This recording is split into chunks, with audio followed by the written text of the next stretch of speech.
welcome guys. Welcome. We got a good show planned for you on the podcast. All right. All right.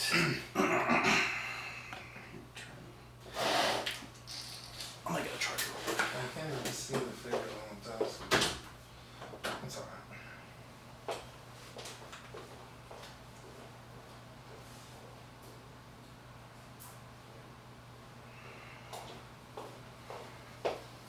This long ass fucking USB stick. Hell yeah. Plug it over here. What's this for? My phone. Oh. Perfect. Alright, you ready? Yes.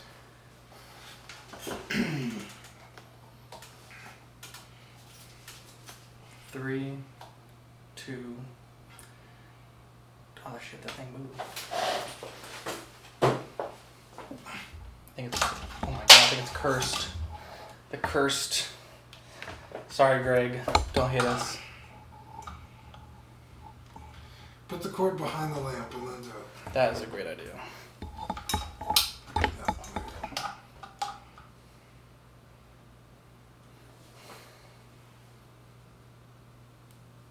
There we go. Alright, that's good. That's going to be how it's going to have to be. I dropped my marker. See where it went? Alright, we're good. We're good, fams. Richard's in the chat. Ride or die. What up, Richard? Greg says Sydney or Sid the Kid. I guess the kid I had to pick. Definitely Sid the Kid. Alexa, turn on the accessory lights. Go let this cold cathode fire up. Takes a second. Let's see, You only have one? yeah, I'll put the other ones away for now.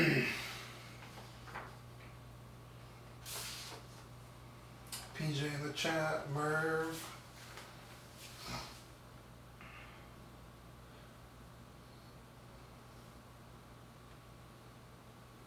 Greg says new side check. Okay, ready? 3, Alexa. 2. New side. Well, Dean, we are in a new environment. You know, I feel like it's time we move out of the kitchen and we move into the office. Well, yeah. I mean, it was just you and me for now. It'd be a little cramped if it was more than just that. Yeah. It's good to be in the studio with my dude. Yeah. Chilling in the studio with a dude. That's a good callback. I like that.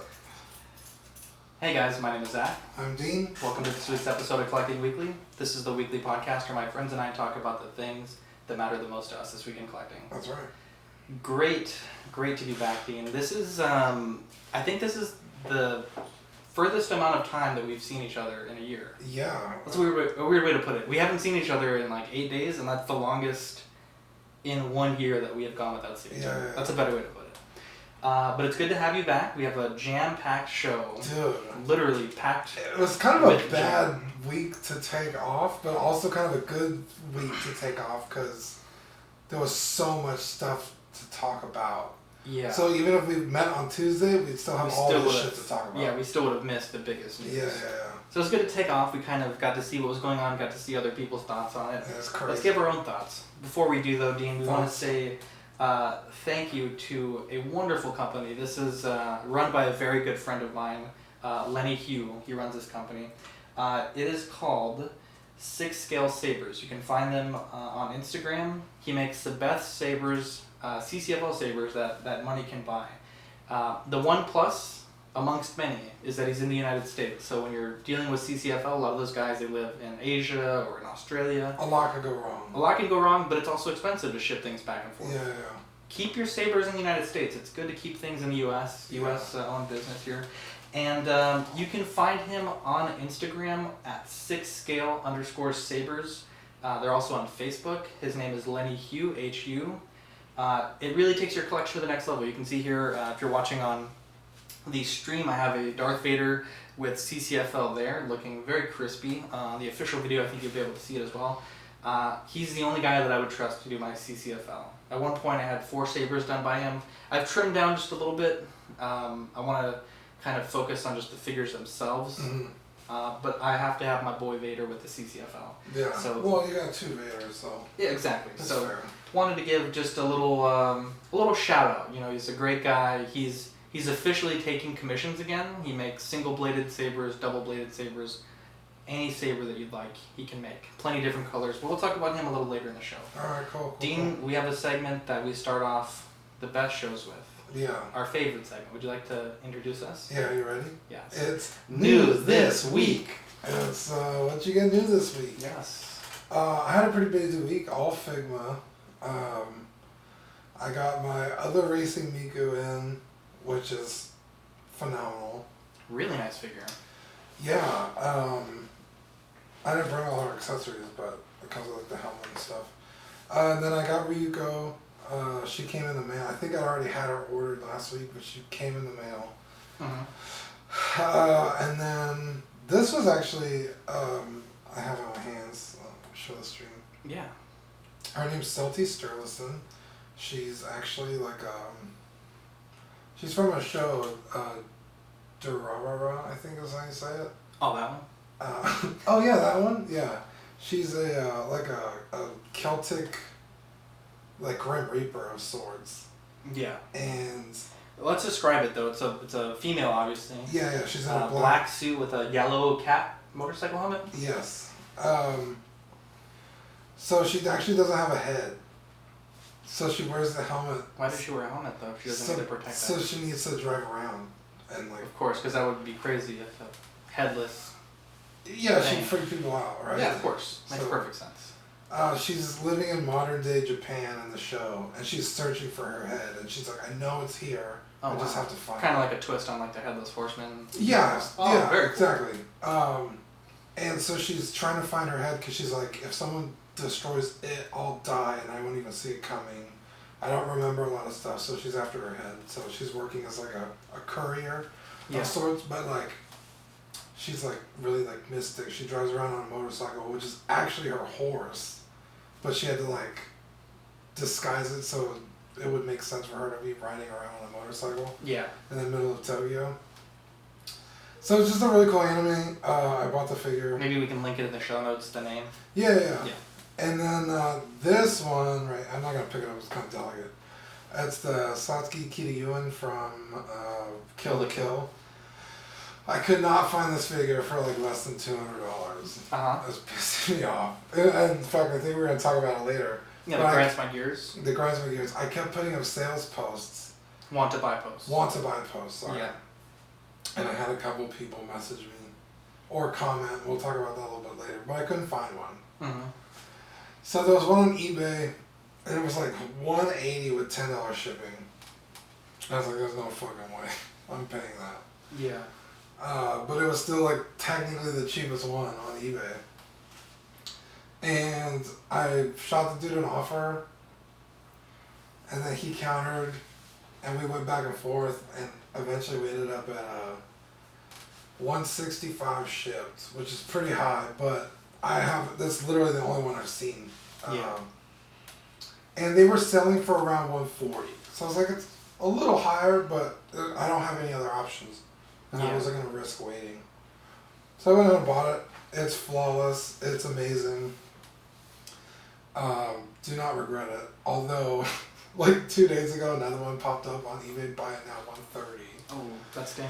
Yeah, but it is what it is. I got the set. I got them sooner than later, so I'm pretty excited. Yeah. But that's pretty much it. Just a lot of Figmas. Oh, and then you just gave me this little Vegeta. Yeah, we'll talk about that here in a second. This is a WCF knockoff. I'll talk about it on my new this week. Yeah. So kind of a big week for me. I guess 10 days it's been about. So let's start with the purchase from last episode, the Okay. 380 VLX Bumblebee. It's looking pretty good. Honestly, there's not a category for this. Uh-huh. In terms of like the best overall figure of the year, but I'm almost thinking we need to make one because this figure far exceeds literally everything I bought this year, Really? including the Rex. Wow. It's a stunning figure. I did see the movie. I know when we talked last, Yeah. I hadn't seen it yet. It's a kick-ass movie. Amazing movie. I had purposefully decided that I was going to stay away from John Cena movies. Okay. Loved it. I His totally character was forgot he was even fantastic. in it. Totally fantastic in that movie. Yeah. I really enjoyed it. So, really great figure. Has me considering the DLX Optimus, which is a nice figure in itself.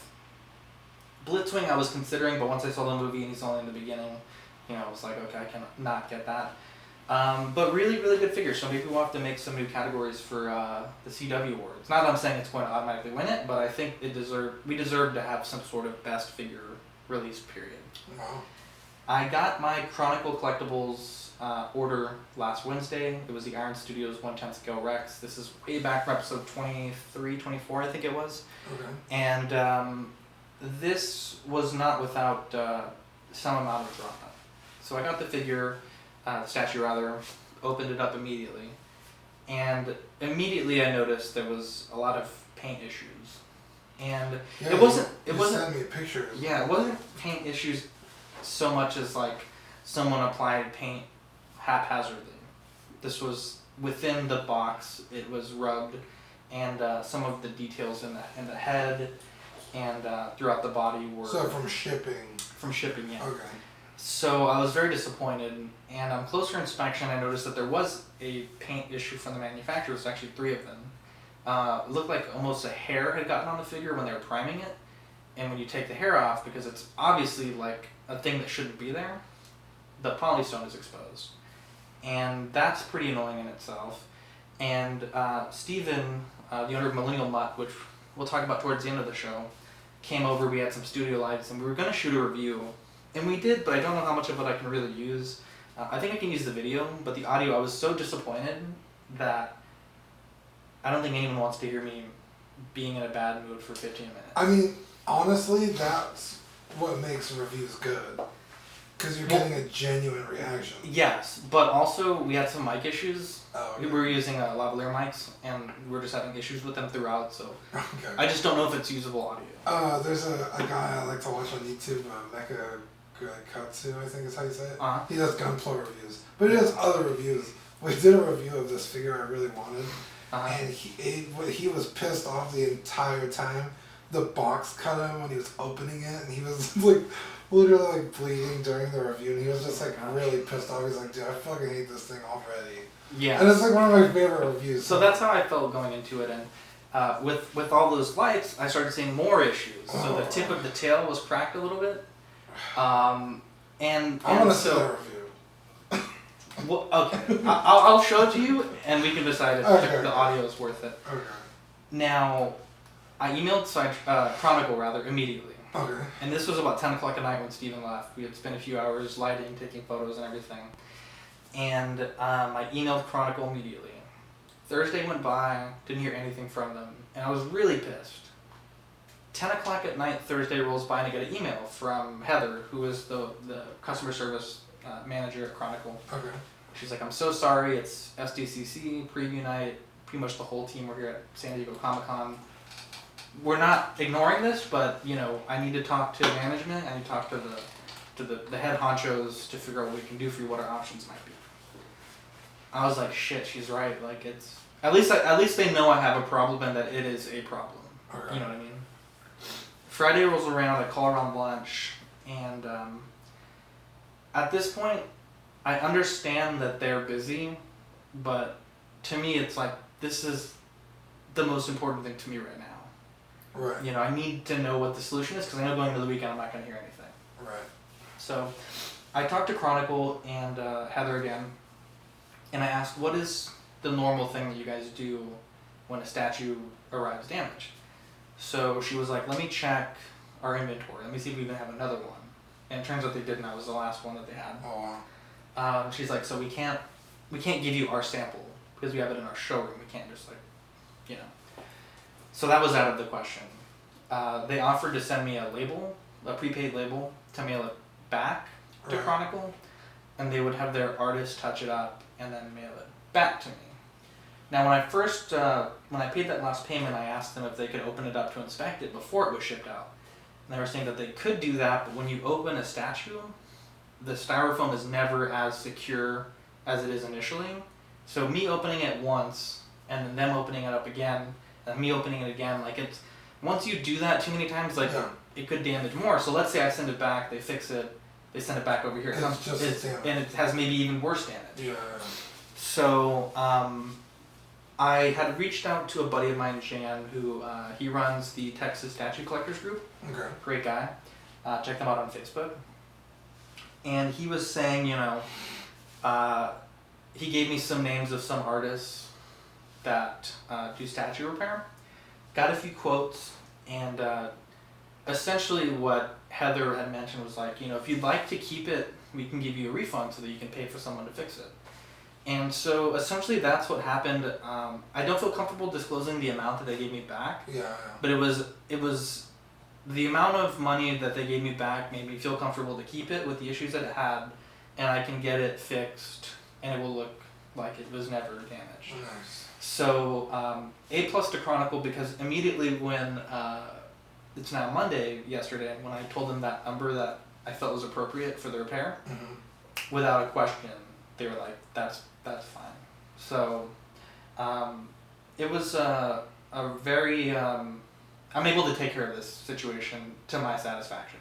Nice. And there was no negotiation on their end. They were just like, you know, whatever it's going to take for you to be happy, that's, you give us a number, we'll make it right. Yeah. And they did. So Chronicle really earned themselves a customer. I know it's not their own product, it's American Studios product they distribute, but I was very impressed with how they handled the situation. Sitting here looking directly down or eye to eye with this thing, it's impressive. I love it. It's really a cool piece. Yeah. When you said you were gonna get a T-Rex statue, I was like, okay, I guess, like, it's just a dinosaur. Uh-huh. But looking at this thing, and maybe it's your presentation also. Yeah, so It's we'll talk about the sick. presentation. It's really I'll let you, cool. I wish the camera could pick it up really quick, but... Yeah, if you guys are watching on the official video, before we cut the video off, we can take the camera off and kind of get people to walk around. Yeah. But to talk about the display, I have behind me, I mentioned in the last episode that Seth had gotten me some we did visitor stuff, live gave me like a live unboxing. unboxing. So I have those over there with you know, pretty much like that. Those things are from the package. Right. I got the business card laser printed with my own design. Right.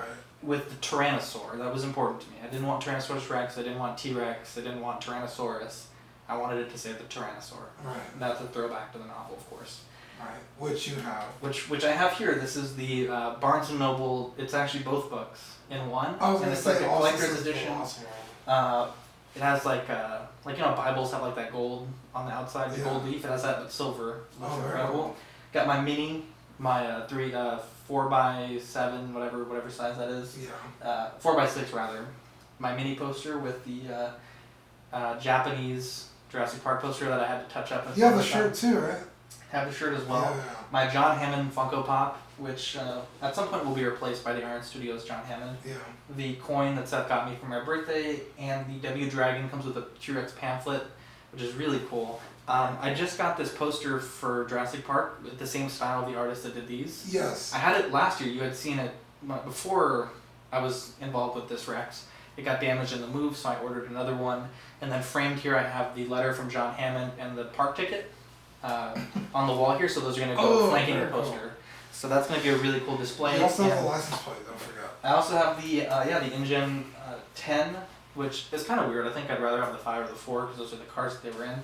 But also the topper, the upside down mosquito. And don't sell yourself short. The sign. Of course, yeah. So it was. That thing's really cool. It was 12 a.m. and I couldn't sleep, and I had styrene, and I have printable decals. So let's maybe show that to the camera and then to the live stream camera. I made the Danger 10,000 volt sign, and I really like it. I almost want to make like 4 or 5 more of these and just sell them for like $1. You know, I don't want to make any money off of it, but I think it'd be fun to have this in other people's hands. Yeah. So if you guys think that's a good idea, let me know. I would like to see one with like some bends to it. You know. Okay. Like it's been trampled or something. Yeah, see, and it's styrene, so it's a pretty easy material to work with. Yeah, and you had made one which I thought looked fantastic, and then you made another one, that one which is way bigger. Yeah. And I was like, that looks really like huge. If you put that next to a person, it would be like their size. Yeah. But then you showed me some screenshots and it's up really high. Yeah, it's about 10, 15 feet. So it needs to be large if someone's going to make out what it says. Yeah, if the Rex is to know that he could be shocked, he needs to be able to read it, and thus the size. Well, I think he needs to be able to read first. Well, obviously. And it's not even phasing him. I know, it's just a joke. I know. But I was watching one of my favorite channels, Rafael Robledo Jr. Okay. He's a gentleman that does statue repairs and also custom statue paints. I think, did he do a Hulk? He did a Hulk, yeah. Okay, I think I've He had shown someone made a 1/20th scale of this for the Breakout Rex that Chronicle did. Okay. And I was like, dude, that's so cool. I want to make one in 1/10th scale. So I did some measurements and made an approximation of what I thought that would be. It's very cool. And very well done. It feels like it's supposed to be there. Thank you. I also got a long time coming from the Clone Depot Echo Base Customs, my Clone Commando. Dude, what do you think about it? Crispy. I love it. It's very cool. Yeah, it feels official. Cody did a great job. I genuinely enjoy having this. It's I started the paint job and he finished it, and he did a wonderful job. This is really well done. He put a magnet in the backpack. I'm glad you went with the clone. Yeah, he sold me the clone undersuit as well. Just really happy with it. I was kind of feeling down on it a little bit for no reason. I was just like, do I really need a commando? And I feel really good that I didn't sell it before I got it back. Well, I like it. You gotta let me know if you sell it. So. Are you calling dibs? Well, I mean, I'm the clone guy. Let the record show that Dean has called dibs on the commando. Lenny Hugh, also an angel. Now, SDCC happened, of course. Oh, okay. He was there. It was his first SDCC. And everyone was scalping the Dragon Ball exclusives from... Still currently scalping.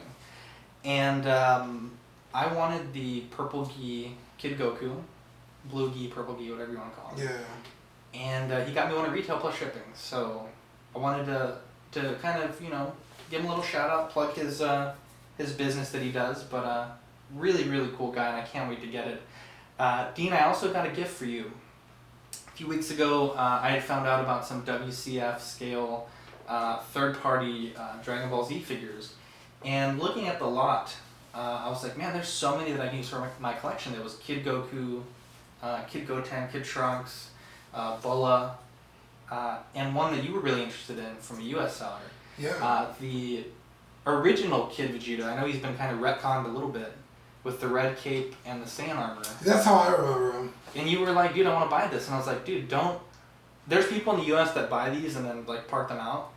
But you're paying like $18 for one. And I was like, dude, I can buy the whole set for $20. I'll just give you the Vegeta. Because I already have the WCF Vegeta that I like the most. Right. And it came really, really well done.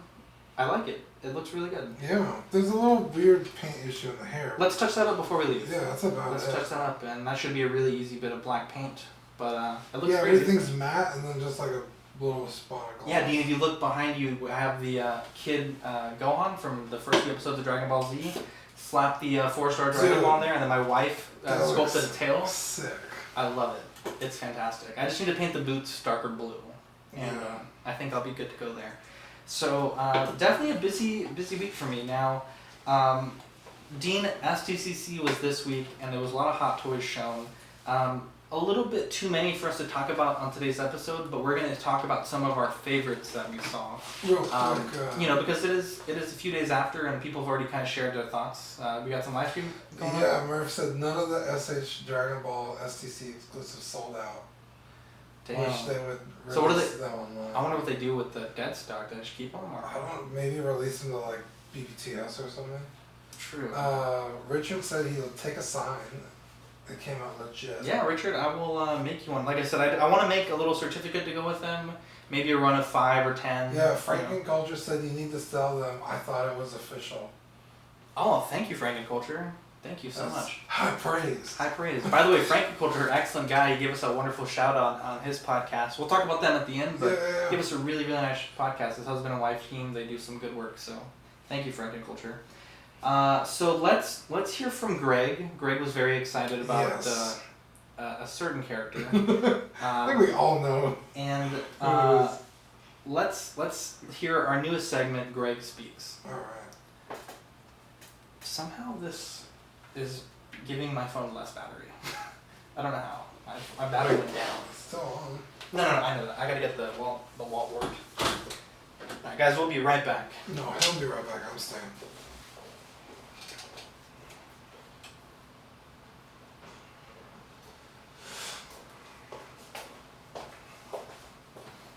Let's see this. Thank you, sir. Ew. Dean, can you unplug that white one behind you, please? The camera should be good. Or there we go. Yeah, you can just put that on the floor. I don't want to make a loud noise.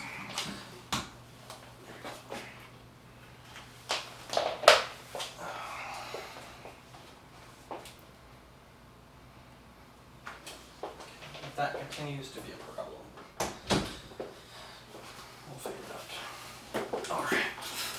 Alright, ladies and gentlemen of the live stream, we're going to hear Greg Speaks.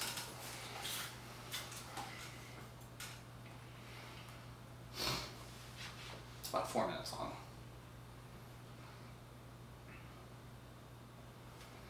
Alright guys, here we go. Alrighty then. Welcome to Greg Speaks, the segment where we talk about Hulk and Hulk accessories. Finally, people, we have a figure. We have a prototype. Back in June, Hot Toys teased the silhouette of a Good Banner job, Hulk, the research. Professor Hulk, not quite sure what to call him, but teased him back in June. And finally, they actually brought the prototype to San Diego Comic-Con last week. So as you know, me, probably one of the biggest Hulk fans, very, very excited as we slowly got snippets of the Hulk. Even while they were setting up, we're like, that looks like that might be the Hulk in the background next to Pennywise. And eventually, Maybe he was freaking out. we got the update. So where do we start? Let's start with the head sculpt. Now you look at the head sculpt, it seems to be a little different. What they had on display, and then what's his name? JC Hong.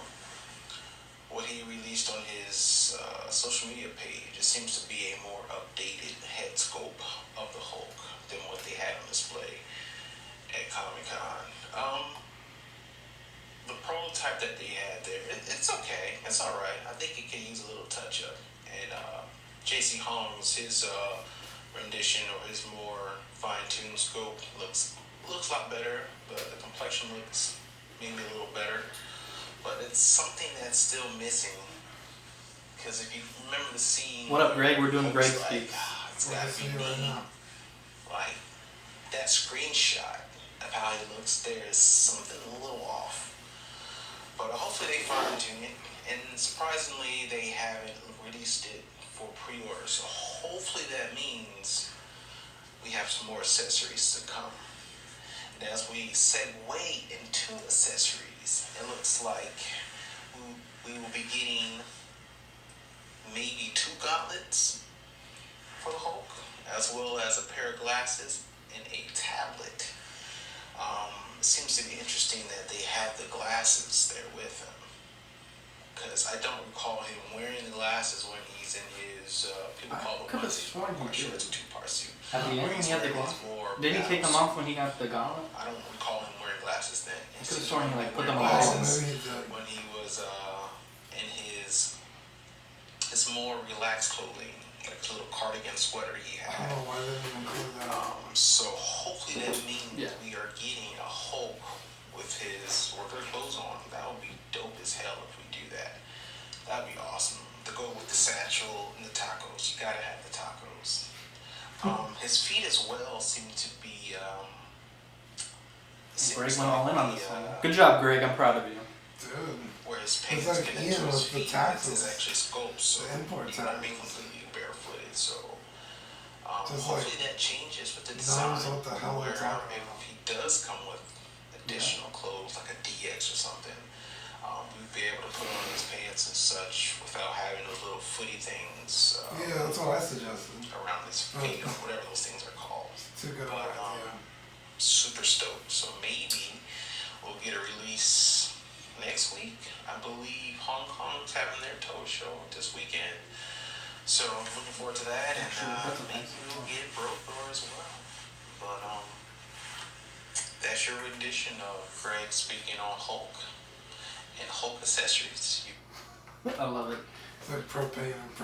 Yeah, that's what I told him. I was like, Greg, Oh. I'm not using it unless you. 3, 2. Greg, what a great segment. Very well informed. Yeah, I did the research. My man's a Hulk guy. He's got to do the research. Yeah. And Greg, we hope to have you as a voice again on Greg Speaks. Yeah, I think he has one of those Hulk waifu pillows. Right. Greg made a great point. ACGHK is next week. It's this weekend. So Oh, I imagine we're going to see even cooler things with Hong Kong at their own sort of homeland convention. yeah. Now, the Hulk looked really good. They also showed a Mantis. Kind of interesting that they went with sculpted hair.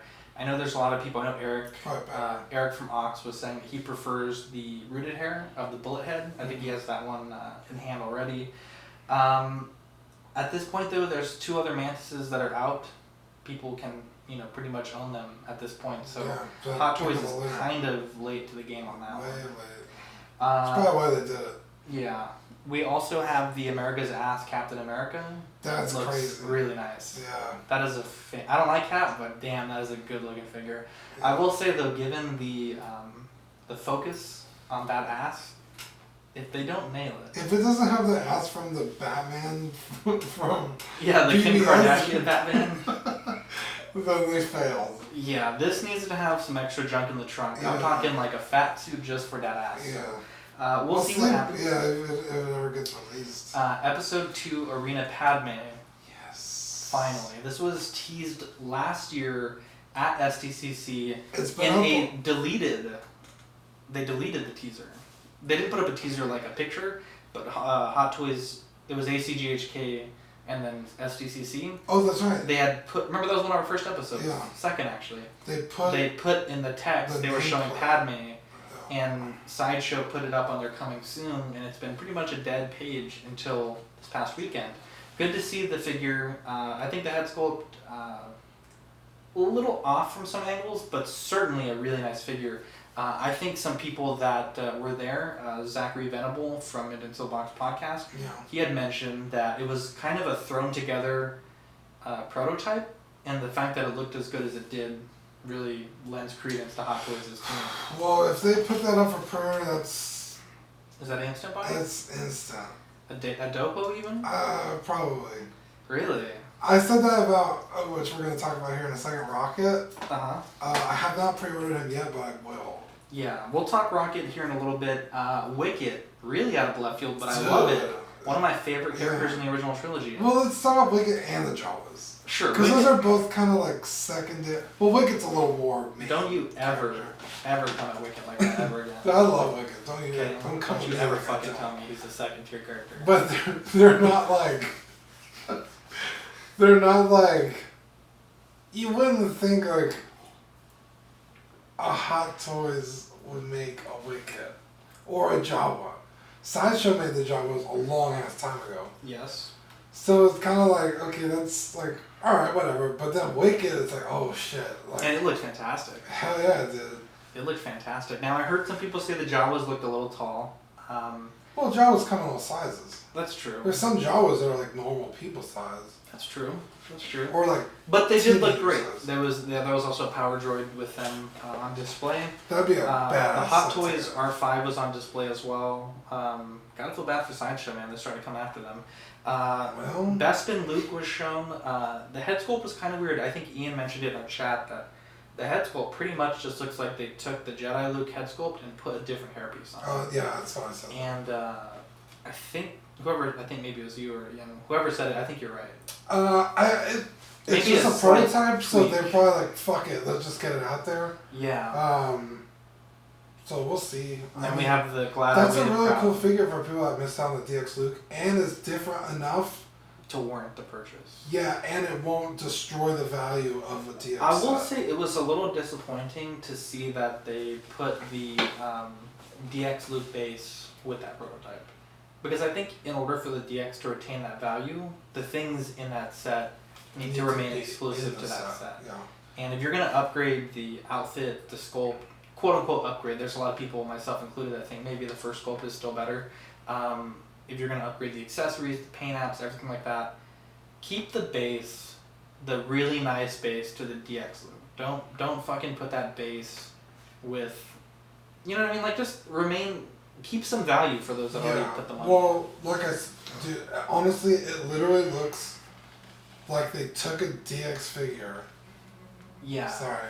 And put a new head sculpt on it and put a new hair sculpt on it, and just put it out there.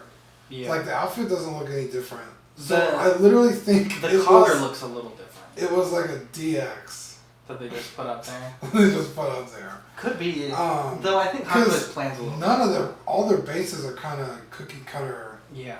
They're like that Very big general. square. Yeah. And you could either put a picture or not. Yeah. So, I mean, who knows? Maybe they will put that base in there. It literally just looked to me like they just rushed one out there. Hot Toys also showed the Anakin Skywalker Starfighter from Episode 3. I think that it's a long shot for that to be released, but I think it's certainly a manageable size, that it's not, something like a tumbler. Yeah, yeah. It's also a very important part of the movie. He uses it at the beginning of the film and then towards the end. Yeah, I think if they make that set, it would be nice if they gave us like a R2 bust to put in that set, like they did the Hulkbuster, just so you don't have to also buy an R2. Yeah. And I also hope that they give us an option where it's just... Also, when the hell are they going to release that other R2? Yeah, right. Well, it was at the show, so... 2 out of left field licenses, It Chapter 2. Yeah, super surprising. The company that had the license, QMX, they said that they knew as of August last year that Hot Toys was gunning for the license. And I thought that was kind of interesting to see one of the QMX employees kind of state that publicly. They were pretty happy because, they were like, we're competing against Hot Toys. We're kind of in that big league now where our figure's going to be judged against theirs. But apparently Hot Toys did this with Interbay, with some of their Batman stuff. And this is just a thing that they do. They go after these licenses. Yeah. Completely out of left field, Robin from, I think, Batman Forever. Right? Batman Forever? Yeah, and there's no Batman from that movie. Now, we did see at the beginning of the year Hot Toys show the behind the scenes of their office, and they were but they had pictures of the costume for Batman from that film. Okay. So that was our earliest inclination that something like this might be coming, though it's kind of weird to show us a Robin before you've shown us a Batman. Yeah. Also, my man's is packing some meat down there, because the nips and the big old bulge are just like, God, yeah. I think it's just the design of those costumes. No, it is, but it's just Goofy singing on it. Yeah. The lighting at the, didn't help either, but, it's all about them angles. Chronicle Collectibles showed off a 1/6 scale Dr. Grant and a 1/6 scale Raptor. The Raptor and Grant were hand painted by their master artist, who I think was the guy they offered to touch up my Rex. So it was really cool to see him paint that. Yeah, you should have learned to. He did a great job. The Grant, the clothing looks too overscaled, and I know it's a figure that they've teased for a long time. They keep shelving it. They finally showed it, and not too impressed with the Grant, but the Raptor looks really solid. It's articulated, and definitely potential pickup for some Jurassic Park collectors. I don't think I'd get it because I'm already in the 1/10 scale on Jurassic Park, but it looked really, really solid. Now, Sideshow kind of had a weird convention. They showed some Court of the Dead stuff, which is their own IP, and they didn't show any new Star Wars, so they had a few display cases with Star Wars stuff, and it was all stuff that's already been released. Now, I thought it was kind of interesting that they didn't show the Lando that they showed last year. Hasn't gone up for pre-order, it's still on their website, it's coming soon, but to not show it at STCC in your own backyard is kind of crazy. maybe it gives credence to the rumor that Star Wars removed the license from Sideshow. But I guess we just have to wait and see. You know, what do you think? Do you think they lost the license? That's the word on the street. They missed May the 4th. They've done it every year. They missed new products at SDCC. Yeah. I think that could be a thing. Now, this year, Sideshow gave out about $8 in coupon codes Yeah. for rewards. Now, I saw your argument on the Yeah, so forum. let me state my argument here. We are too efficient at codes. Yeah. Every group that I'm in has a code group, a code chat. And I'm talking groups with 5,000 people, 100 people, 20,000 people. There's a lot of people in code groups. Anytime I got a code, I got a text from Manny, I got 3 notifications from 3 different code groups, and I got every single code. Now, last year, it was pretty good for codes. I think it was like $50-$60 at SDCC last Yeah. year. Year before that, it was insane. I think that Sideshow is having to predict how much money's going out. And I think at the end of the day, the amount of money they're giving out is the same. It's just way more people are in these code groups. Yeah. They're just too efficient. Some people think that that's not accurate. What do you think? It's a pretty logical argument Uh-huh. where it's like, well, now we have 4,000 people sharing this code for X amount of dollars. So if we want to give X amount of dollars, we need to spread it over, like, Yeah. I don't know, the 4,000 people Yeah. instead of maybe 100 or 200. Yeah. So it makes sense, but I mean, really, who's to say? And There's no other reason for them to not give up money. Well, their bottom line at the end of the day. Well, that's what I'm saying. So their bottom line will be okay with X amount of dollars, Yeah. but the X amount of dollars is going to way more people now. Yeah. So it's gonna seem like a lot less to us. Yeah. Because we're not getting $60 each, we're only getting 8, but now there's more of us. Yeah. That's really the only logical explanation I could think of, unless, Yeah. I don't know, they're going out of business for no reason. Well, don't start that. All right. 3, 2, 1. Now, next up, I think it's important for us to talk about some things that were teased. Yes. You know, not just at convention. These are things that were teased online. So, are you okay? Yeah. Fat Thor teased by Hot Toys. Amazing. Amazing. A lot of people are really excited about that. Let's just rapid fire through these. Tony Stark has a heart reactor, 1-to-1 scale. Pretty cool. Amazing. Has a light up LED. Spider-Man 1-to-1 scale drone emblem with a shirt, which is interesting. The shirt has a magnet built in, so you can put the emblem on the shirt. And the box, from what I understand, has 2 emblems. The I guess when the drone comes out, it's like tech on the underside. On the other side, it's a black logo. So there's 2 drones in that package. The Captain Marvel pager, again 1-to-1 scale, and the Mark 85 arc reactor. Looking at the Mark 85 arc reactor, it kind of looks like the Mark 50 arc reactor that came out in that like deluxe set that Rainer had. In the chat, we also have a few new people. We have Darth Bane and Mervin. What up, guys? Darth Bane is Rainer. Oh, Rainer, welcome back. And so Figuarts showed their Ultra Instinct Goku. Really looking good. Hasn't gone for pre-order yet, but really, really looking good. PlayArts Kai Dean, they were showing some pretty neat Oh things. my god. Okay, so PlayArts Kai. First of all, they started making figures for the Final Fantasy remake, Final Fantasy VII, which is my favorite game. They made Cloud and Barret. Uh-huh. And then they stopped making PlayArts Kai, and they're like, we're just going to focus on Bring Arts, which is a smaller figure line, more in the lines of 1/12 scale. Mm-hmm. Pretty bummed out, but they had some really good figures coming out, so it's pretty cool. Also a lot cheaper, Yeah. like half price less, actually.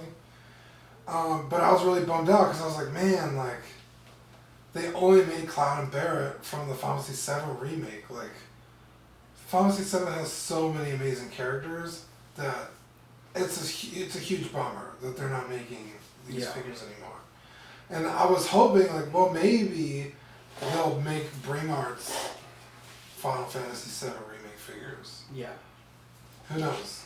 They might still do that. Well, at SDCC, they showed 3 new Final Fantasy VII Remake Players Kai figures, Yeah. which is Tifa, Aerith, or Aerith, I still say Aerith, and Sephiroth.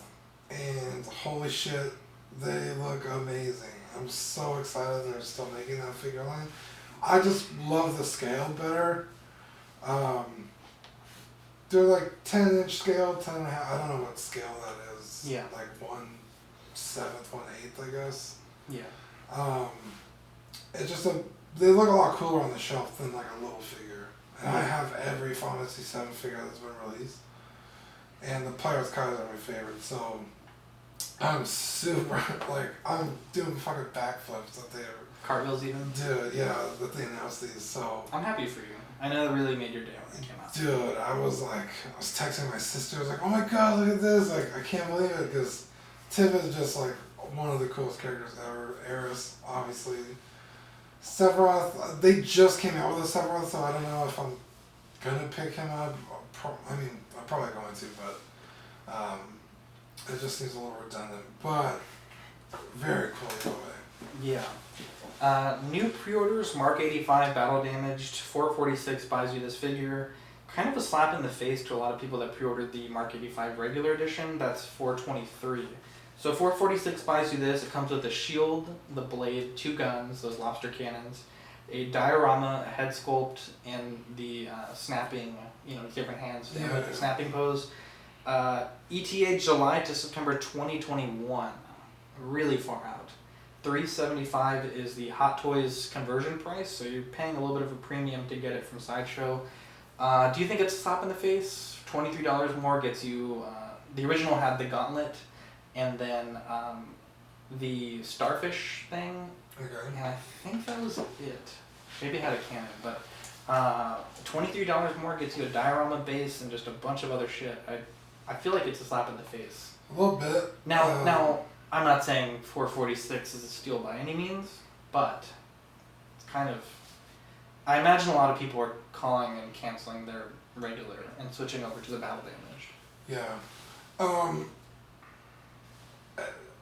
I would prefer the regular one, because 1, you get the gauntlet anyway, Yeah. but 2, I don't always want it displayed battle damaged. Yeah. Pretty much 9.5 times out of 10. And I will say it's not don't battle do damage that. enough.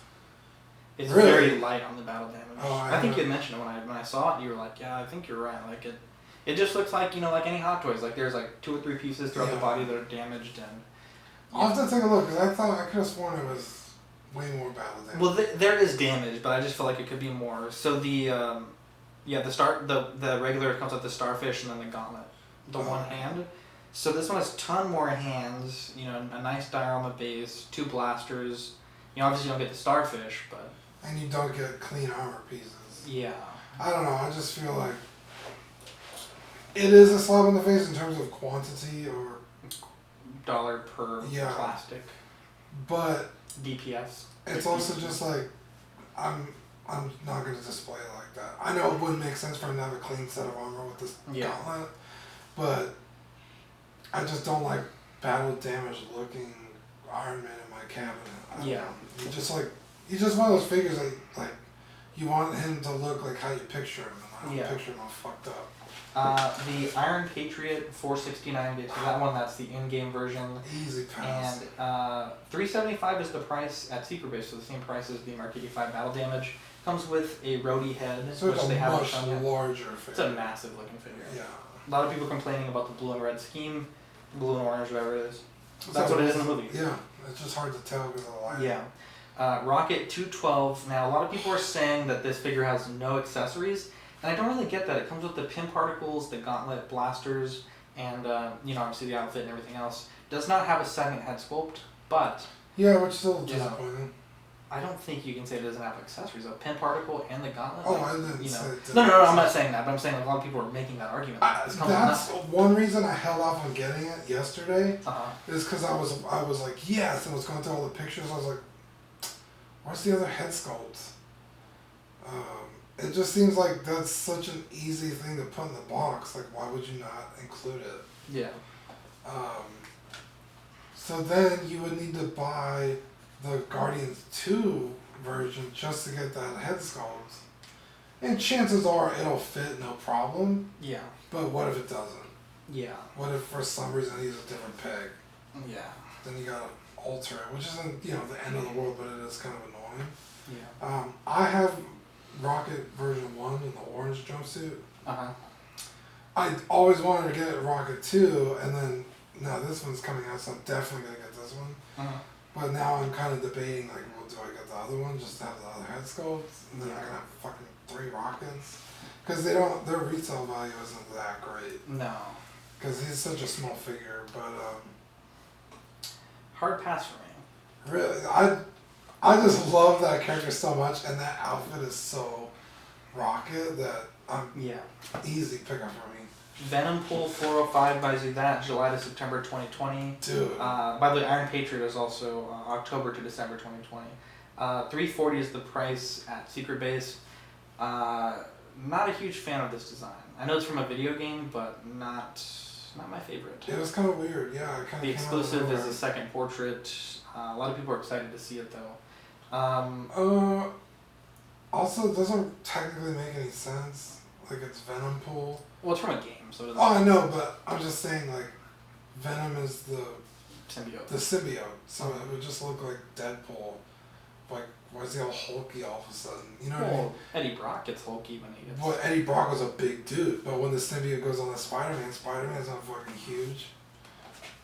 Look, this talking about an alien entity comic book where. I know, I'm just saying, like, it doesn't technically make any sense. I get what you're saying. It's a very, I was thrown out, like. It was left field. I was like, holy shit, that thing's Left cool. field. And I thought it was a statue. And then when it No, popped it's up, a figure. I was like, holy shit, it's an actual, like, articulated thing.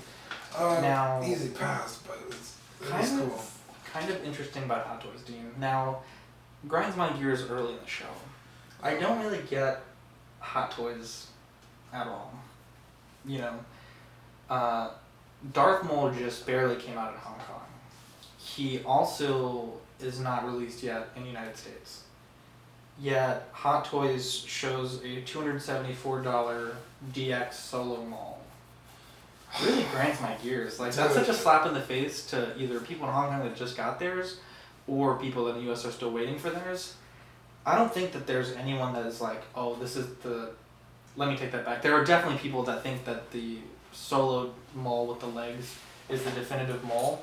But I think that a few people that I know ordered the Hot Toys Episode 1 Maul because they thought there's no way Hot Toys will make a Solo Maul for the 2-second cameo. Yeah, they haven't really said any other figures from that movie. It's interesting to see it's a DX. So there's 3 DX Darth Mauls, which I think makes him the number 1 in terms of figures. I think Jack Sparrow has 2. Maybe the Joker, throughout the different actors that portrayed him, has more, but kind of out of left field. Are you going to pick this one up? No. I don't like Darth Maul enough to get a figure of him. I will say I like this head sculpt a little more. The only reason I had a Darth Maul to begin with is I had a Spider-Man that didn't fit in my collection, and somebody was like, hey, will you trade? Yeah. With cash, they wanted to give me cash on top of it. And I was like, well, at least Darth Maul's fucking Star Wars. Like, sure. So Yeah. I got him, and Greg is saying that his DX Maul will ship tomorrow, so congratulations, Greg. nice. Yeah, just Darth Maul's always just an easy pass for me. Yeah. 3, 2. One thing that's interesting to see, Dean, is the NRD is back. We enjoyed NRD free purchases through the Spider-Man line of figures, Far From Home. Yeah. And it seems to be back. Gandalf Crown Series update. Now, Lenny, my good friend, of course, was at SDCC. Yeah. Talked to a representative at the A-Smith booth, and this is a quote from him. He says, I spoke to the rep from A-Smith yesterday. Nice girl. Unfortunately, she confirmed that the only new things coming with this Crown Series are the head sculpt, the hat, the Shire base, the book, and a few hands. Otherwise, it will be the same as the last release. Really disappointing. Yeah. That there's certain things, like having owned both Gandalfs, the belt is just garbage. and it seems to be reused. And I think I mentioned that when we put up the second time we talked about it. Like, you know, I hope that they upgrade the belt. The body was not super great, a little floppy. So disappointing to see that they're claiming this is the best this figure could be when they're going to repeat mistakes that they've made in the past. So kind of a bummer. I still think it's a fantastic looking figure, and they said also that they, from another guy on 6 Scale Scavengers page, he had mentioned that the Azimuth representative he talked to didn't explain how the PERS type system was going to work. So that is kind of disappointing because, you know, just the way that they advertised this, like, oh, this is going to be the coolest thing ever, this is going to be like the next generation of artisan made toys. And I think the belt is such a big thing because with the belt, like with the original one, the way that you slide the what is it called, the sheath for the sword, into that belt, it's like going through 3 loops, and on the original one those loops would become loose and the hilt would just fall through. So what you would need to do is take those loops and just kind of glue them to the hilt. But it's like, bro, for $350, Yeah, that shit better be fucking tight. So now are those? Is it a cloth belt or like a fabric belt? it's like the crappiest fake leather you can ever think of. Okay. So, Because my big problem with the Game of Thrones figures from 3.0 is that they're rubber, but I almost like that more. yeah, because you know they're not going to damage over time. Yeah, and even if they do, like a little dab of super glue, Yeah. those seams kind of go away. Now, he also had some other information. They're coming out with a slim version of the Mouth of Sauron with no horse, and they're also redoing Thranduil with a new sculpt. And so that's just some other information that he was able to discern. The Mouth of Sauron is a cool character. It's a cool character. Now, there are some delays. The Stormtrooper from Return of the Jedi got delayed to July to September 2019. We're already thinking of July, so kind of weird to say for them to include July as a potential release. But that is something that we have to contend with. There is a rumor that the Mark 47 is going to be re-released. Brian Stevens said his friend from the UK started that rumor as a joke. And I haven't been able to confirm or deny that yet, but apparently there was a gentleman that was saying it was his rumor that people picked up on. So I guess we'll see what happens. I know Toys Wonderland on Instagram, they posted and deleted several times that a potential second batch was coming. So interesting to see that. Dean, new releases for this past week and change. Dooku was released, looking really, really, really good. What do you think about it? Looks fantastic. Easy pass for me. I just don't like that character. Yeah. But damn it looks great. Pretty much just nailed the likeness. Yeah. It just the materials, the cape. Looks fantastic. It does. The Spider-Punk was released as well. Not a fan of that design. Yeah, but it looks really good. Like, I have to say, I saw the Keyboard The Warriors. materials look. Yeah, put up some content on All it. the materials they've been using on all those Spider-Man figures, which they showed a ton of SCCC, look amazing. Yeah, for sure. Infinity War Machine was released. Again, not something I'm interested in, but looks really good. There's magnets on the missile pods. You know, looks I like really want a War Machine, but I think my favorite one. Don't you have one? No. I was gonna get the Mark II from Seth, Oh, but yeah. I didn't. But I think my favorite War Machine is probably Civil War. I'm not gonna That pay one's the insanely prices. expensive. But the one for Endgame first part is really cool too, so I might still pre-order that one. Yep. Yoda was released from Attack of the Clones, looking really good. Oh, was it really? It was I really, guess I yeah, it was missed secret base last night, and then it was some people were showing him in the box today. It looked really good. I missed that one. Yeah. So we'll talk about that next week. I guess Dean hasn't seen it just yet, but it looks really cool. I really liked it. I like that outfit. It just looks a lot cleaner, Yeah. obviously, because any other Yodas, they'll Dagobah is like a ragged mess, but Yeah. Yoda's just a cool character. Let's talk a little bit more about 6 Scale Sabers. Like I mentioned, they're in the United States, which is fantastic. They're in New York. Now, the way that it works, you provide the hilt, you ship it there, you pay to ship it back, and the price is $90 for a single blade. That comes with all the wiring you need to plug it in and a dimmer so you can turn it up and turn it down. Nice. 170 is for a dual saber since it's two blades that you'll have to modify.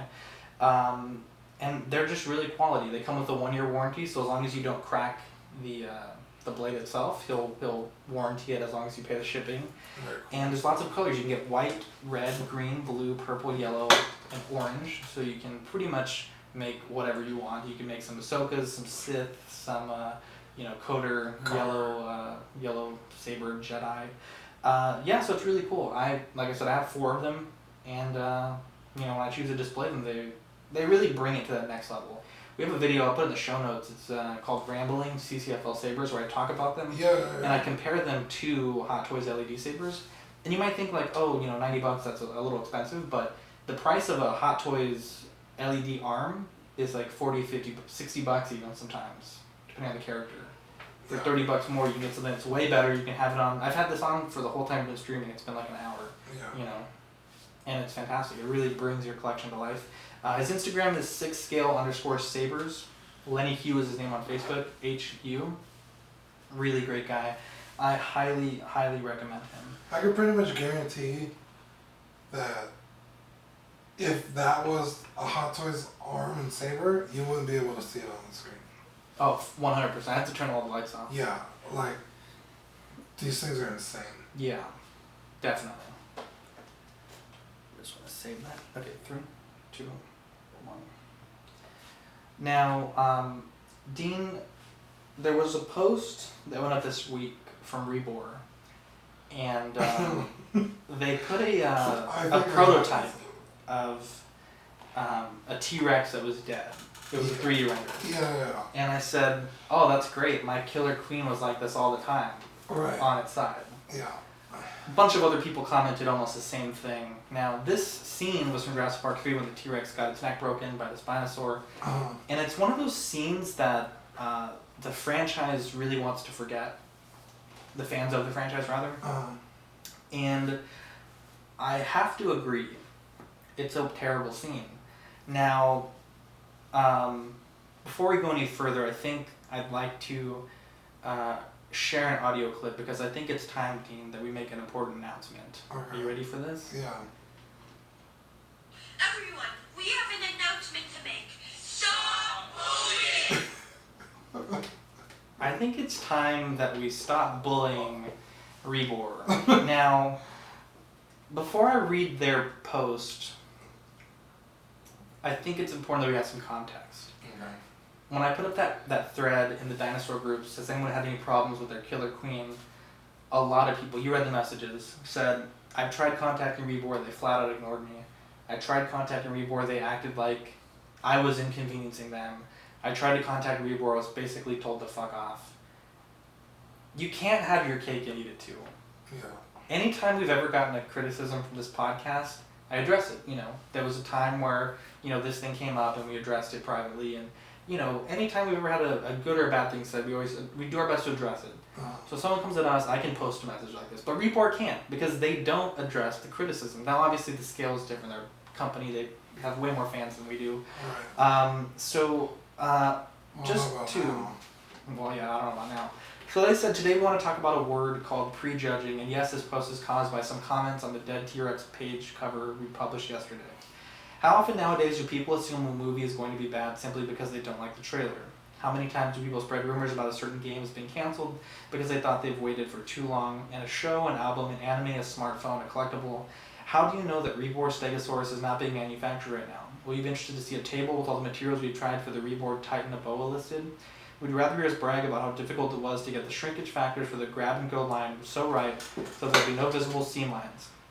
The reason we don't show something that you want to see is not because we hate you or don't respect your opinions or being lazy. It's because there's no presentable material to show, and we covered these half-finished items anyways. Then there'll be even more prejudgings like, oh dear, it looks horrible, definitely a no for me. I hope the color scheme will be changed on the final product, yada yada yada. So essentially they said that they felt like quitting. And again, it's like, you treat your customers like shit and you create this environment where it breeds that thing. Yeah. You can't treat your customers like garbage, It's and when like- you post something dumb, they call you out on it. It's like the Cincinnati Zoo totally under the radar before Harambe. After, dude, they can't post shit Yeah. without somebody saying something. It's like you can't treat your customers like garbage. Yeah. Or actually, you're not even treating them like garbage. You're just ignoring that they even exist, Yeah. and then expect them to be like, Because "Oh, when, okay." when I had the issue with the Rex, a third-party company reached out to me and said, explain like this is a thing with their pods. Like, I mentioned it last podcast. Right. Rebor didn't do that. No. Now, I will say I can be the bigger person here and say like, let's just bury the hatchet with Rebor.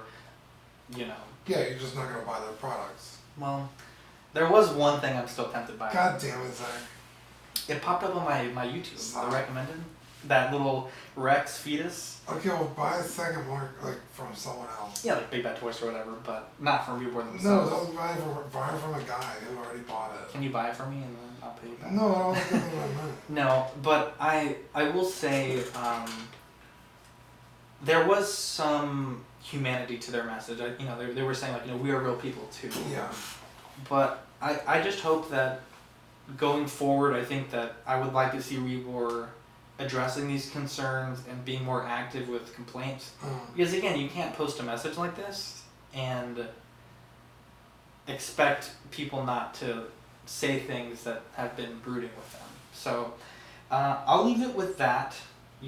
We'll see if I pre-order the fetus. It would be beautiful in my Rex display, I will say that, but I have to really think about it because I'm still really disappointed. I'm sure there's other companies that make it. I don't think so. Dean, we've mentioned Hasbro Pulse in the past, and Yes. they're doing 2 more figures. So the first Hasbro HasLab, whatever you call it, was the Katana Sail Barge. $500 buys you that. Whatever. They're not going to get off their couch for less than like $5 million, I think it was, to get this thing produced. They're doing it again. There's a Cookie Monster, which is out of left field, and a Unicron.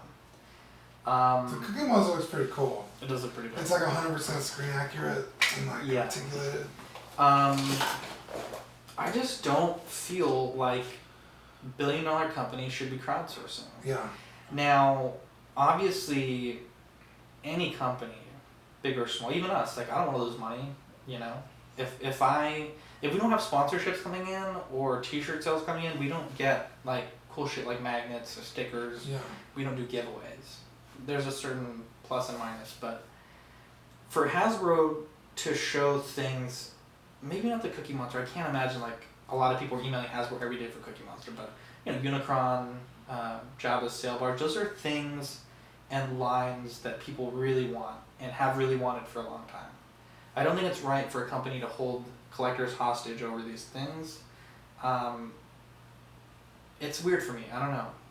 I'm just not a fan of the whole process. Now, obviously, if they have some means to make these characters already, because they showed a painted prototype at Comic-Con. So it's not like they couldn't make 100 of these if they only sold 100. I just don't feel okay with it. I don't like it. What do you think? Yeah, it seems a little slimy. It's like, dude, like you're the billion-dollar company. Like, take some fucking risks. Yeah. Like, you'll bounce back. Not that I'm like voting for them to like not make it.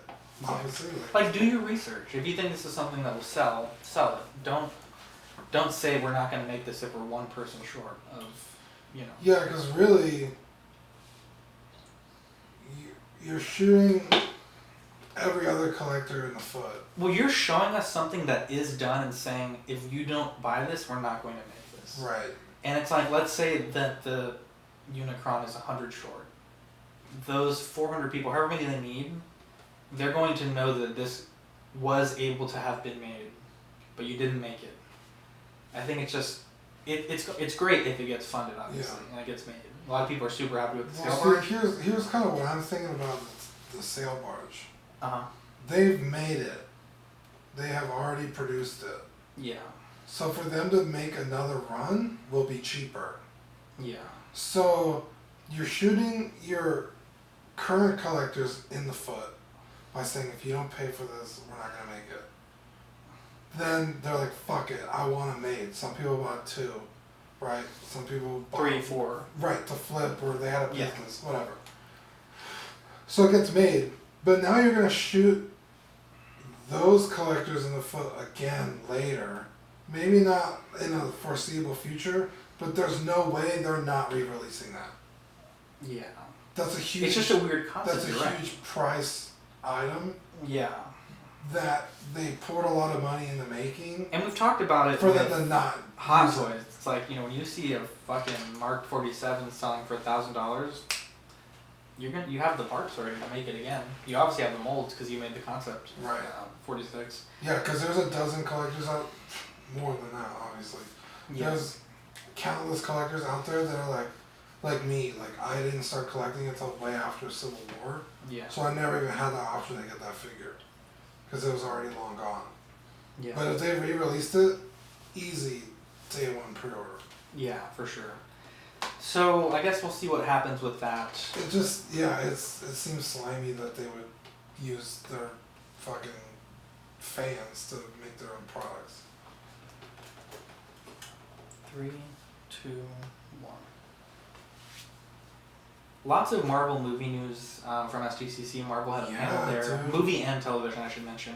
Yeah. I'll blow through these real quick.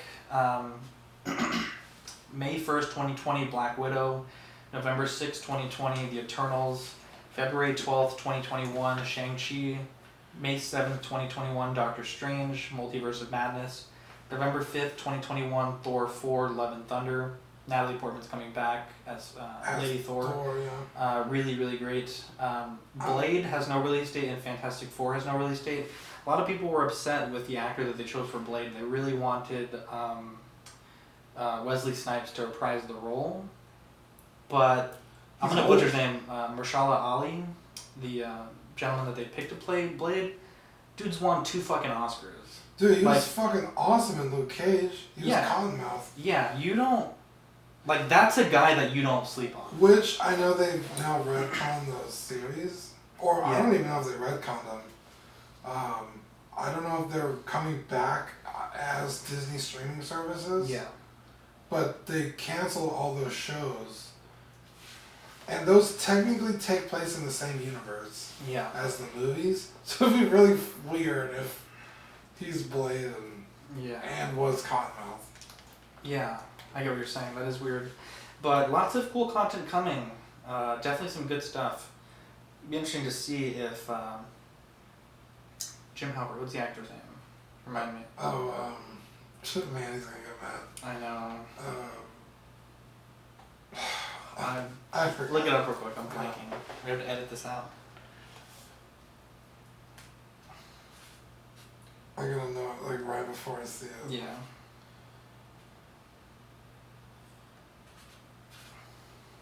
Sorry, guys.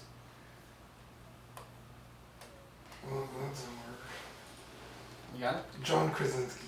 Alright, let's recut that. 3, 2. It'll be interesting to see if John Krasinski gets that role that everyone's been photoshopping him in for Reed Richards. Be interesting to see. Oh, that would be pretty tight. Yeah, everyone's been like photoshopping him for years. Dean, the Game of Thrones writers dropped out of a panel for SDCC. What's that all about? Oh, dude. A lot of people were fucking pissed. Yeah, because they dropped out like the day before for no reason. It was just like Scheduling. scheduling conflict. It's Whatever like, it is. okay, 1, this is probably the biggest event of the year. Mm-hmm. 2, it's your last panel Yeah. for Game of Thrones. Mm-hmm. 3, you know people are going to rip into them about the last season. Yeah. So it's like, you fucking dropped out because you're scared. There's no scheduling conflict. You just don't want to face the fans that you let down. I think we have one thing to say about that, Dean. Dang it. But Shame! Dude, Yeah. for sure, shame. shame on them. And then you put all that pressure on the actors, and you know, I would like to assume, again, I wasn't there. I would like to assume that the audience didn't take it out on the actors. Like, Yeah. what the fuck? You know what I mean? Yeah. And since fucking their hang out last the drive. panel, I hope that the actors. I'm waiting for fucking videos to pop up on the internet Yeah. about like maybe the actors saying Some stuff. some stuff like Yeah. they agreed. Because I mean, there's definitely interviews with them where people ask them about it, and like they're just like, oh, Yeah. okay. Because yeah, you could tell that they weren't happy either.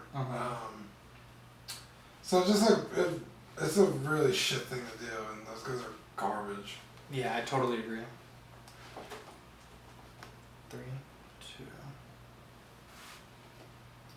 So, we haven't done this segment in a long time. Custom Corner. I think I have such a wonderful figure here. Yeah. But I want to share a little bit more about it. So first off, this is the Staten Tech Clone Commando. This is the boss version, I believe you call it. It's just a regular Commando. It's not any specialist gear. Yeah. Cody put a magnet in the backpack, and basically I started the paint job, and then Cody finished it with his weathering. Really took it to the next level. Really reasonable price. This is again Echo Base Customs, the Clone Depot. Yeah. A lovely sticker there with my purchase, and I have a video series called Going Commando. There's 6 videos on that series. I need to film the 7th, which is the final reveal, and you can go through my process of getting the hands, getting the body. I did change the bodysuit to a Sideshow bodysuit, so that's something to take note of. Talking about my painting process and showing every part before I painted it. The kit itself is okay. It's obviously better than anything I've ever seen for Clone Commando wise. A little bit fragile in some areas like the top of the shoulders and the kneecaps. But overall, I think it's a fine kit. It's a really nice kit, really posable. Sergio did a fantastic job with the 3D printing. It comes primed, ready to go. I'm just very happy with it. You know, I'm glad that it came out the way it did. And I can't wait to do more posing with it. I did some modifications today to allow these thighs to sit up further. Yeah. Shave down the inner thigh with the Dremel. Came out really good, so I can't... Oh shit. Tell me where I'm at.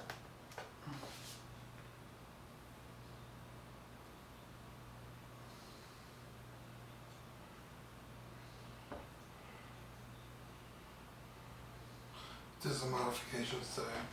3. I did some modifications today. I got a Dremel, shaved down the inner thigh. Thick thigh would save lives, but on this case, it made it really difficult to get that armor closer to the waist, the crotchal region. But yeah, I'm really happy with this. So definitely, if you need a clone custom done, either regular or from Sergio, hit up Cody at Echo Base Customs. He's a really, really good guy. One of our good friends, friend of the show. Talk to him every day. Nerd Theory Podcast is his podcast. So definitely check him out. He's a really cool guy. Dean, you have your own grinds my gears this episode. Yeah. And it's something that really has frustrated me in the past as well. I'll let you take lead on this one. Yeah, so I put up a want to buy post for a figure. Mm-hmm. I said, I'm looking for this figure. Let me know if you have it and if you're selling it. And on 2 separate occasions, I had people message me saying, yeah, I have it, but I'm only selling it as a pair. And it's like, okay, but I didn't ask for the other figure, so you're wasting not only your time, but my time. Yeah. I said I'm looking for this one figure. If I wanted the other one, I'd be asking for it. Yeah. Like, so now you've gotten my hopes up that you have it, and then it's like, oh, but you're only going to sell it as a pair. So it's like, why the fuck are you wasting my time and yours? Yeah. Like, if you know you're not going to sell it to me, don't comment on the goddamn post. Does that make sense? Like, fuck. Yeah. The thing that really bothers me with want to buy is, you say, I'm looking for this figure, looking to pay this price or whatever. Even if you don't put a price, but someone will say, hey, I have it. I'm not really interested in selling, but shoot me an offer that'll change my mind. And it's like, Well, what do they expect? Like, I know what it goes for on eBay. I'm not going to offer you so much money that you're going to change your mind about not wanting to sell it when I could just get it on eBay. Right. I don't get that. It really bothers me. I hear that a lot. Yeah, it's super annoying. Especially with for sale posts. Like, and then, I know in most groups have rules that, like, you need to list a price, but people say, you know, this one I'm not really interested in selling, so you have to shoot me an offer that make me change my mind. It's like, Yeah, it's like, Okay. no, it's not up to me. It's up Yeah. to you, so fuck you. Yeah, and so one of the dudes ends up messaging me, and he's like, yeah, I'm not really looking to sell it by itself as a pair. I'm like, oh, okay, well, I don't want the other figure, I already have it. So Yeah. I'll just find the figure somewhere else. He's like, well, good luck finding it. fucker, you found that shit like in a day. And I told him, I was like, I'm not worried about the price, dude. I don't give a shit. I buy Hot Toys like they're fucking candy. I'm Yeah. not worried about the price. But if you're gonna bully me into paying for something else I don't want, I'm not gonna pay you. Yeah. So I fucking went and I bought this figure for $160, and I posted it like, oh my god, I got him in the mail. I posted them together and he liked it. I was like, you fucking cunt. Yeah. Like I told you, I'm That's not good shit. worried about the goddamn price. Yeah. But I'm not gonna buy something I don't need. For sure. You could have had that money. Yeah, but you're being a fucking idiot. Yeah. We have a very, very special giveaway. We're giving away 2 hats today. Hell yeah. These are from my good friend Stephen Krett. You can see here some of his photographs on my Instagram. This is a Collecting Weekly Limited hat. You can see I'm wearing mine here with the logo there. Very cool. This is from his brand Millennial Mutt. You can follow them on Instagram at Millennial Mutt. If I didn't have a fucked up shaped head, I'd totally want one. These are dad hats, really well done. Can't talk. You wear the hell out of that hat. In terms of like I wear it every day, or I look good in the hat. Like you look good in the hat. Thank you. So it's a I dad have hat. free hats for life. I have about 8 of them that I've amassed over the years. I don't abuse the free hats for life, but you know, every once in a while I gotta refresh on my swagger. Yeah. And it's the only hat that I wear with the exclusion of a few polo hats here and there. But that's a good layer. They're up there with Ralph Lauren polo brand Yeah. hats. So Dean, we did a contest. We're going to do a drawing. We have 2 hats. Yes. The first place winner can pick the color they want. We have gray and yellow. These are from their The yellow's very These are from cool. their V3 hats. Now, already they're already selling out. They've sold about 80 hats already. Wow. They're going quick. So if you want some, if you don't win the drawing, I think they're like $20. I'm not sure if that's shipped or shipping included, but they're I can show you at some point. How many of these do we have? The Collecting Weekly Limited ones. We had 2 to give away. Yeah. Yeah. That's it? Yeah, we've already given some away to some other people. Oh, okay. Yeah, I kept some for myself and then, you know, some other people. Oh, okay. But these are the 2 that we're giving away for this campaign. So we are going to do a run of these hats. So if you don't win and you want to buy one with the Collecting Weekly Limited stamp, Okay. we're going to do a run. We'll put it up on Ox and we'll get some details once I get the prices. So if you miss out here, there are a chance to get them. But if you just want a regular Millennial Mutt hat, that is also a thing. So Dean, we have people post a picture of themselves with their pets. Yes. And you actually just got a dog, didn't you? Yeah, today. What's his name? Kevin. Cute dog, dude. A little dog. I want a dog now. Yeah. So we have we have some numbers here. I think there was 10 or 11 people that entered. I think it was 11. 10 or 11. I know 10 for sure, but I think we put them on one. Yeah. So Dean, I'll let you pick the first winner. So this is the one that can choose whichever hat they want. Okay. Just pick one, please. 6. Number 6 is. Wait, is it 6 or 9? Oh no, that's a 6. Okay. Yeah, my 9s don't look like that. Cody Wright. Wow. I know his customs. His dog Maggie is a very special dog. He always shows pictures of his dog. Dude, he has a So lot of dogs that are all very cute. congratulations, Cody. Please pick one more.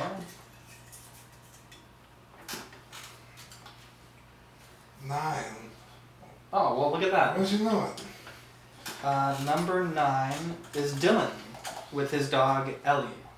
So Dylan, friend of the show, host. I'm glad that we picked 6 and 9. I felt really bad. 69.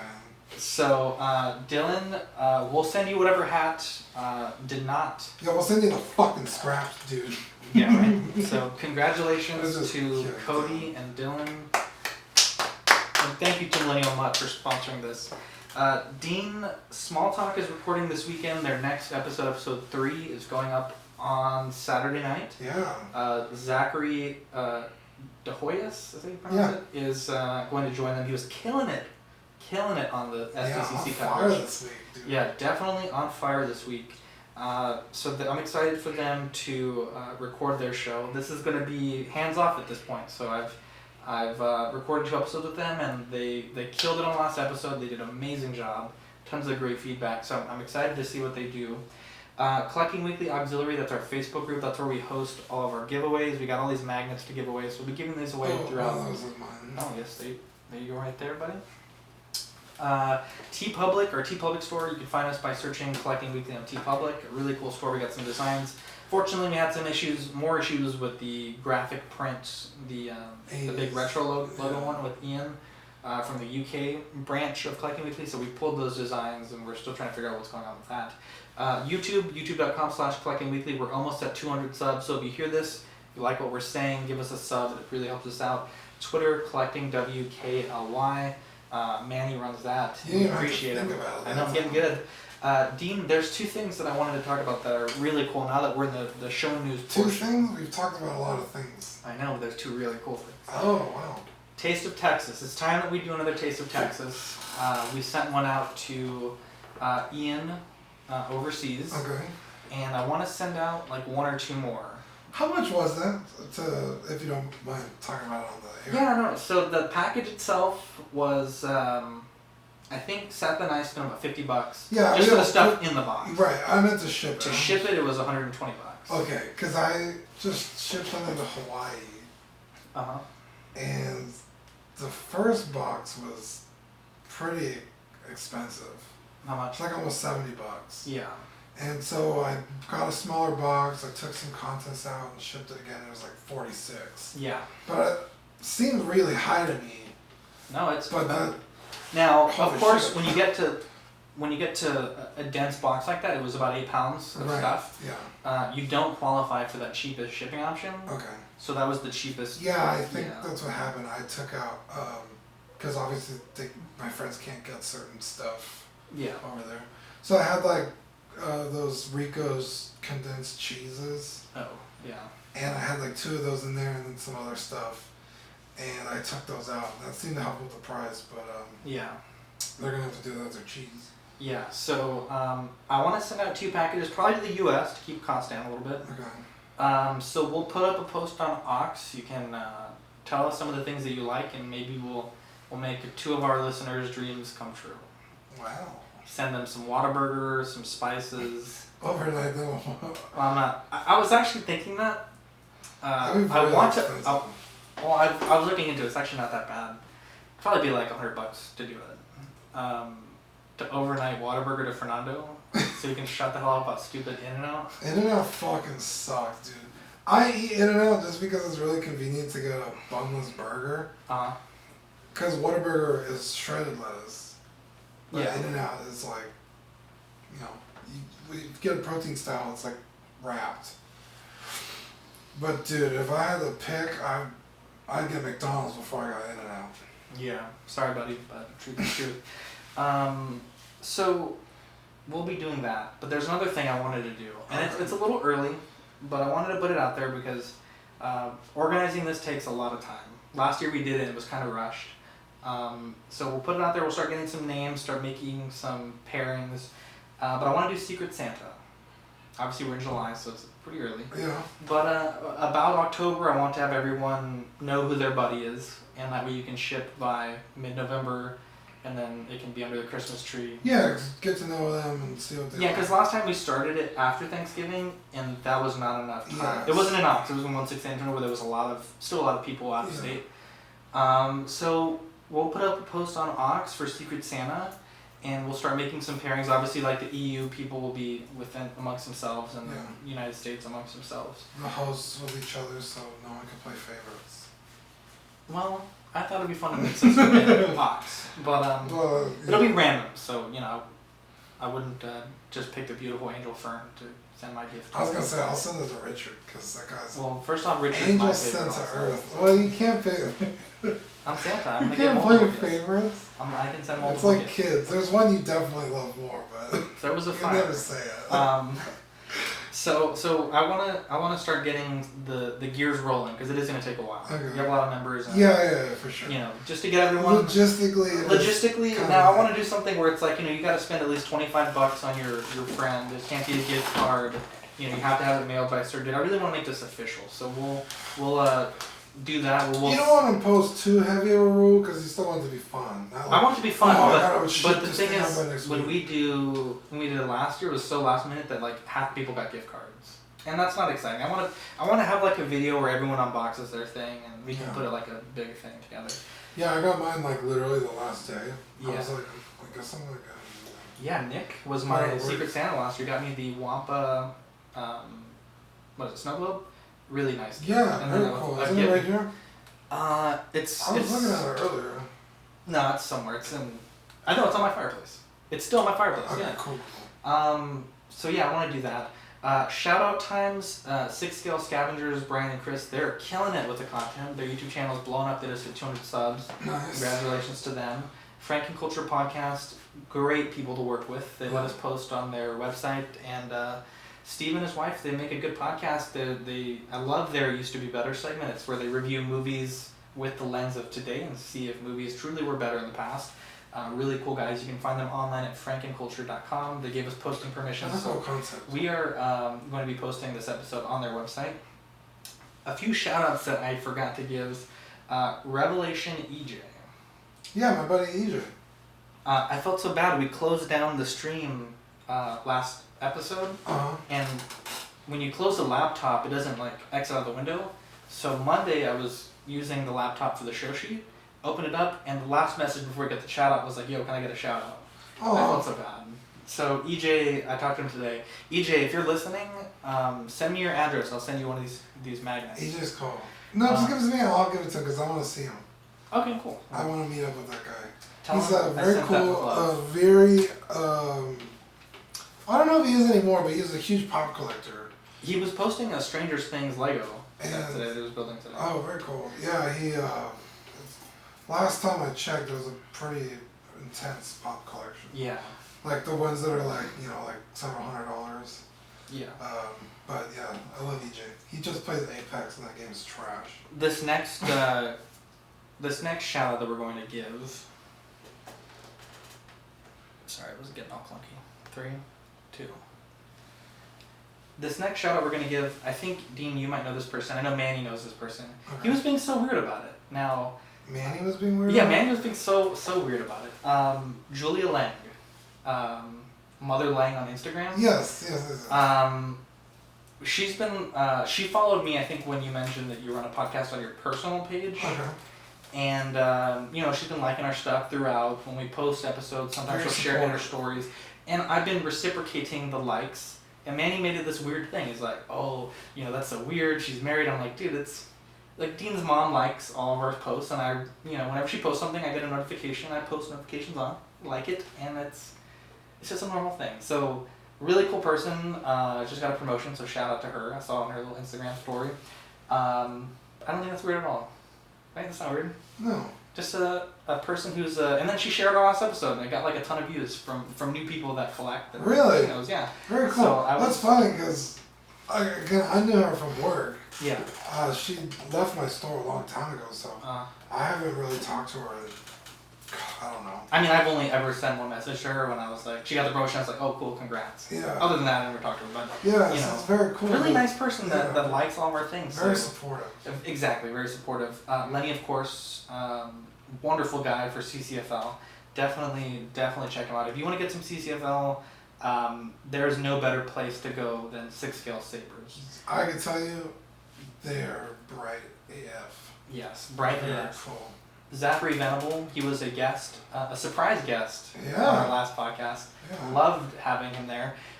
He had a great time at SDCC. He said he got harassed by some security guards when he first got there, but they quickly realized he was an innocent bystander. Just a guy. Just an angel, even. So, Minted Steel Box Podcast, they're probably going to be going live with a new episode this week sometime. On the YouTube channel, they put up a ton of new content this week. So definitely check them out. Dan Moss from Hot Toys Shipper Boxes, The Prophet, the Messiah is back. He took a long break from Facebook. I don't know what was going on, but the Hot Toys Shipper Box group, it was like at 56 members for a while. I was in there, and every so often someone would post, like, we missed the Messiah. And last week, out of nowhere, he came back. And so Very his cool. group has grown. It's like at 120 members, something like that already. And So what does this group do? it's all about the crispiest shipper boxes that money can buy. So if your shipper box is pristine, you post it in that group, and we're just fans of shipper boxes. I'm in the group, I've been there for a while. I couldn't have posted my Obi-Wan box then because I got. Yeah, because we should post it on there as a warning. Yeah, don't be friends with the people that ship your shit. Yes. Last shout out to PJ. He's been killing it with his Vader customs. I'm so proud of him. He They're okay. Oh, hang on. Those are alright. Hang on, where are we at? We're almost done. Hot Toy shipper box. You said I don't know what was going on.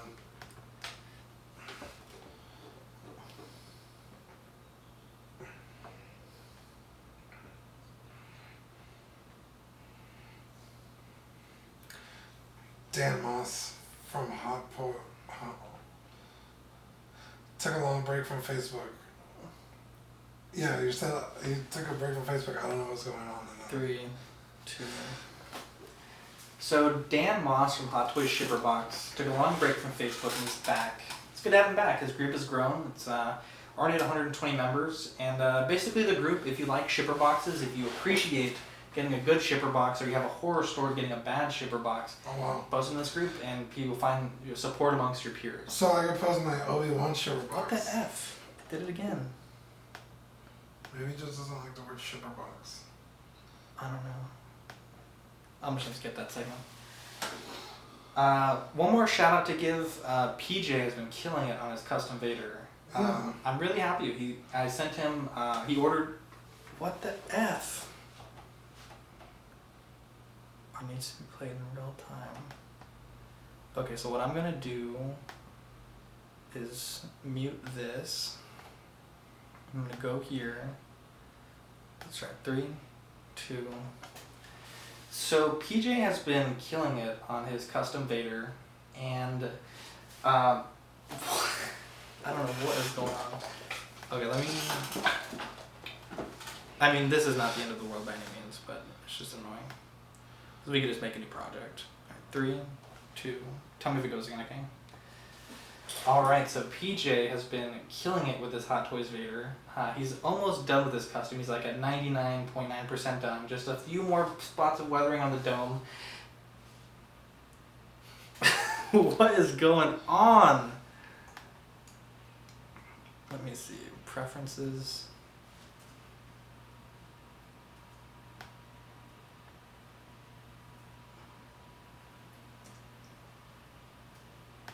Okay. Let's try one more time. 3, 2, 1. PJ has been killing it on his Darth Vader custom. He's 99.9% done. Oh my god, this is killing me. Okay, let's see. Alright, so let's save it here. I know we can make a podcast longer than an hour. Like, I literally know that. Where are we at now? 125. Okay, so this is episode 57.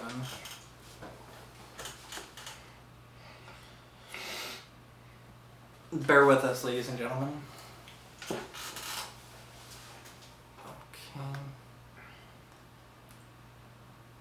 It could just be that the computer needs to be restarted, but I doubt that. Okay. Let's put a new project.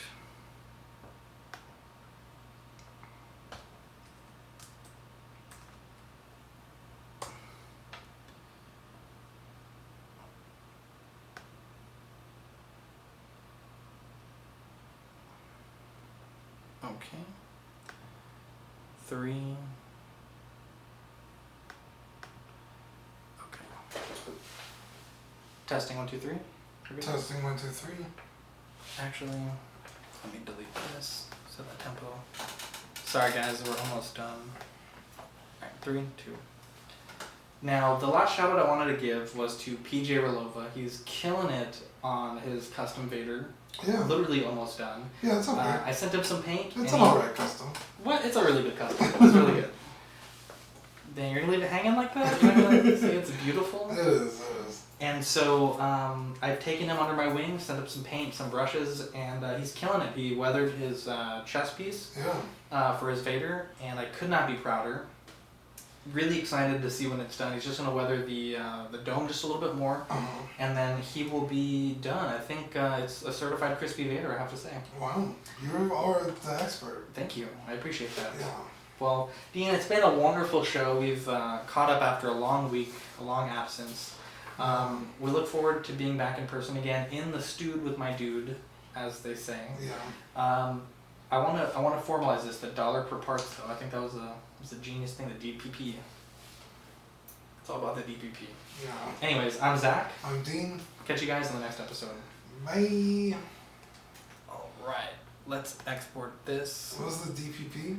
$1 per parts. Remember during the Iron Man, I was like,